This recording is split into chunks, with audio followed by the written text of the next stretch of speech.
सिंह जी, जो समय समय पर जिनके सुंदर वचन सुनने को मिलते रहते हैं, मैं आपकी जबरदस्त तालियों के बीच गुजारिश करूंगा कि आए और अपना आशीर्वचन दे महाराज शिवन सिंह जूदेव सर।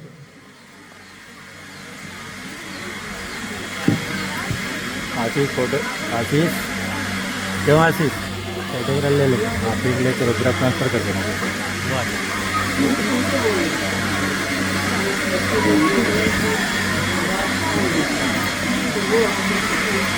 आदरणीय मंच को प्रणाम करता हूँ।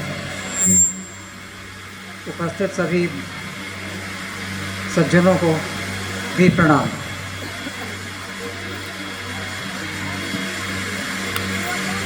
शिक्षा को लेकर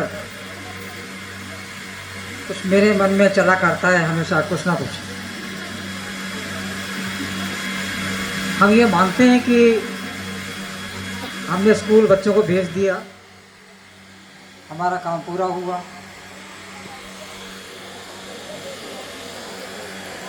जिम्मेदारी पूरी हो गई।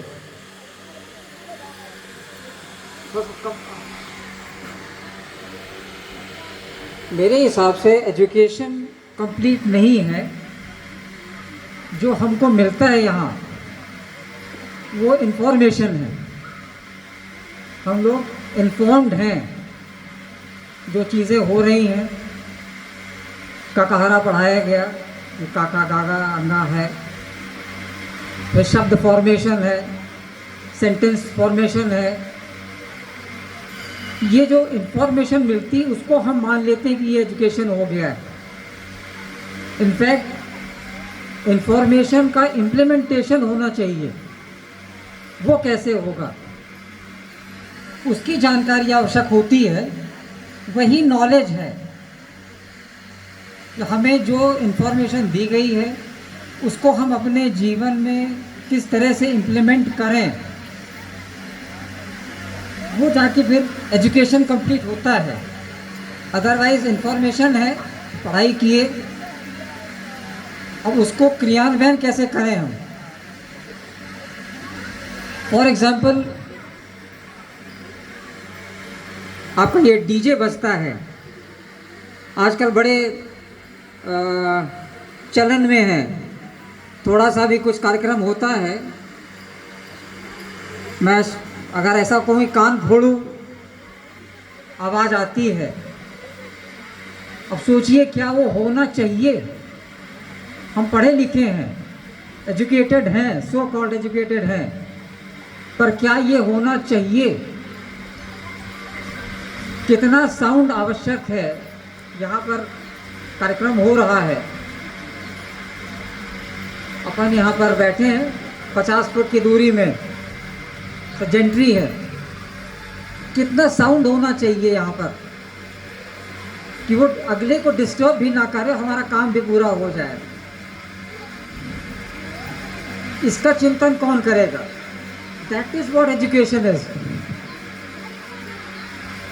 कि हम जो गलत हो रहा है उसको कम से कम पकड़ें, उसको ना करें। बहुत सारी चीज़ें गलत होती हैं, लेकिन कहना नहीं है, अरे करने दो यार, बज रहा है, क्या दिक्कत है, बजा तो रहे हैं। मैं एक बार अभी अपने डेंटल, नूर भाई डेंटल के यहाँ बैठा हुआ था, मैं दांत दिखाने के लिए।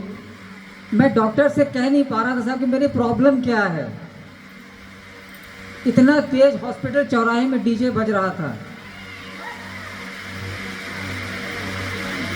तो मैंने वहाँ पर बुला के निवेदन किया, साहब थोड़ा सा कम कर दीजिए। एक तो ऐसी जगह जहाँ अस्पताल है, निश्चित रूप से अस्पताल में कोई सुख में तो नहीं गया होगा, बेचारा परेशान होगा, दुख में होगा। तो वह जवाब आता है कि साहब दूसरे त्योहारों में भी तो बचता है। मैंने कहा ठीक है, जैसी आपकी इच्छा, बजाएं जैसा करना हो। कहने का मतलब ये है कि अगर हम खाली इन्फॉर्मेशन लेके जीवन अपना सफल मानते हैं तो वही हालत है कि आप खड़े तो हो गए हैं, चलना आपको नहीं आया, गंतव्य तक नहीं पहुंचेंगे आप। खड़े हो गए क्योंकि शरीर बड़ा हो गया, तो खड़े तो हो गए हैं, लेकिन कहाँ जाना है, किस तरह से जाना है, इसका आपको अंदाज़ा नहीं होगा। दूसरा एक राय थी AP सिंह साहब प्रिंसिपल जी, मुझे ऐसा लगता है कि बच्चों को एक ग्रुप डिस्कशन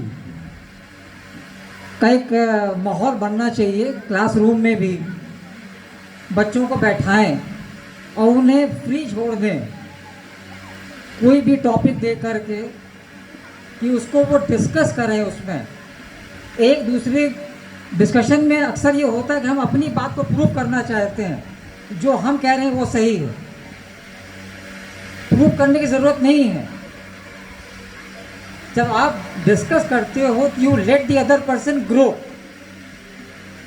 उसकी जो अपनी सोच है वो भी सामने आती है। आप उसको डिस्कशन को और कल्टीवेट करते हैं, बढ़ाते हैं उसको, तो एक दूसरे के प्रति सम्मान का भाव पैदा होता है। कंपटीशन नहीं होता है कि मेरी बात मान ली गई, आपका ईगो बढ़ जाता है। ईगो वाली कोई बात नहीं होती। इसको थोड़ा सा प्रयास करें कि बच्चों को डिस्कशन के लिए छोड़ें। अभी हम लोग खाली जो मैंने कहा ना, इंफॉर्मेशन है, फीडिंग हो जाती है एज पर शेड्यूल। ये पढ़ाना है, बच्चों को पढ़ा दिया, बस कहानी ख़त्म हो गई। वहाँ जो पढ़ाया उसको क्रियान्वयन भी तो होना पड़ेगा। You need your own brain to work. आपका दिमाग काम करे तब तो बात बनेगी, तब सफलता मिलेगी जाके। भाजी सरकार मैं गलत नहीं कह रहा हूँ तो। अब कंपटीशन होता है, अभी कंपटीशन आपने करवाया भी है, प्राइजेस देंगे आप। कंपटीशन में अक्सर हम प्रतिद्वंदी से सोचते हैं कि हम उससे कॉम्पीट कर रहे हैं। राघवेंद्र दादा से मेरा कंपटीशन हो रहा है, नहीं। कॉम्पीट अपने आप से करना पड़ता है। अगर आपको सफल होना है तो आपको स्वतः से कॉम्पीट करना पड़ेगा, दूसरे से नहीं। लेकिन वही एजुकेशन वाली बात आ जाती है कि आप दूसरे से कॉम्पीट करोगे तो आप कहीं ना कहीं अहंकार बढ़ेगा आपके अंदर, तो मैंने इसको हरा दिया है। और अगर आप खुद कॉम्पीट कर रहे हैं अपने आप से, तो आपकी प्रगति होती है, उसमें आपका एलिवेशन होता है। And there is a feeling of self, I mean respect for the other person who is competing with you. हमको सम्मान भी करना होता है। जब तक हम मंच पे हैं, मैदान में हैं, कि कॉम्पीट कर रहे हैं, हमको उससे मतलब नहीं है। हमारा खुद का ग्रोथ होता है, खुद का एफर्ट पूरा का पूरा होता है, 100%, 200% देते हैं हम, वो ज़रूरी है। हर कंपटीशन में हम विजयश्री हमको मिलेगी संभव नहीं है, हार भी मिलेगी। उस हार को कैसे लेना है, दैट इज एजुकेशन। सफलता में तो सब कोई आजकल चलता है ना, यस, मुट्ठी भींच करके और जीत गए हम, वो नहीं है। इजहार करिए, खुशी होनी चाहिए। मैं भी एक वेस्ट इंडीज़ का और इंडिया का मैच देख रहा था, पुरानी रिकॉर्डिंग थी, उसमें सोबर्स बॉलिंग कर रहे हैं, विकेट लिया उन्होंने, कैजुअली टर्न किया और वापस चले गए अपने बॉलिंग मार्क पे। वहाँ उनने भी विकेट लिया था, आज भी विकेट ले रहे हैं, लेकिन आज उछलते कूदते पूरे फील्ड का चक्कर मार देते हैं विकेट लेने में, जैसे पता नहीं कितना बड़ा 30 मार खा हुआ, जैसा क्या कर दिया है। तो that is the attitude which has to change. ये छोटे छोटे बच्चे बैठे हैं, स्वाति, कौन थी लड़की, वो स्वाति मिश्रा, स्वाति शर्मा, उसका जो एनर्जी लेवल है दैट इज अप्रिशिएबल। सब बच्चों ने अच्छा किया है। मैं किसी एक का नाम ले करके बातों को हतोत्साहित नहीं करना चाहता, लेकिन उस बच्ची का जो एक एनर्जी लेवल था दैट वाज रिमार्केबल।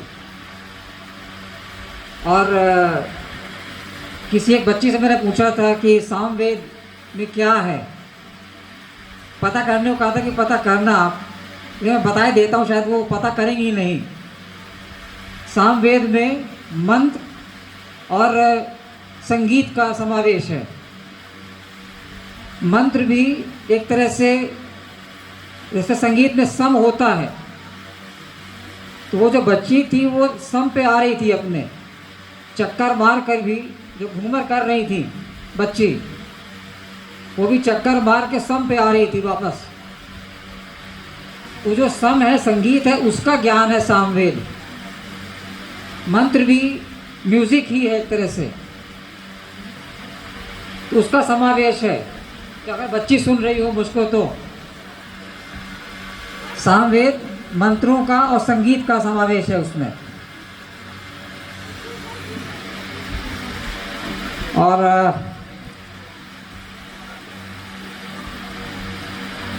मैंने ऐसे निवेदन कर ही दिया है। वो जो मेरी एक इच्छा थी, ग्रुप डिस्कशन के लिए बच्चों को प्रोत्साहित करें, और उससे निश्चित रूप से फ़ायदा होगा।